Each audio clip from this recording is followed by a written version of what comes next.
Hi అండి. ఈరోజు chicken బిర్యానీకి తమ్ముడు, బగారాకి అన్నయ్య అయిన చికెన్ పులావ్ గారిని వండుతున్నాను. ఏంటక్క చికెన్ పులావ్కి అంత మర్యాద ఇస్తున్నావు? అవును మరి, వాడి రుచి అలాంటిది. ఈ చికెన్ పులావ్ అంటే ఎంతమందికి ఇష్టమో చేతులెత్తండి. ఎత్తినా కనబడదులేండి, ఊరికే జోక్య అంతే.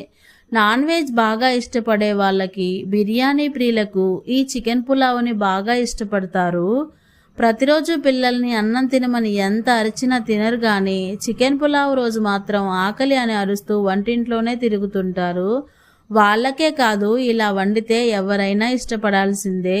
నిజంగా చాలా బాగా కుదిరిందండి. మీరు కూడా ట్రై చేసి మీకు ఎలా కుదిరిందో కామెంట్లో చెప్పండి. వీడియో కింద లింక్ ఇచ్చాను, దాని మీద క్లిక్ చేస్తే ఫుల్ వీడియో చూడొచ్చు. వీడియో నచ్చితే లైక్ చేసి సబ్స్క్రైబ్ చేసి సపోర్ట్ చేయండి. Thank you.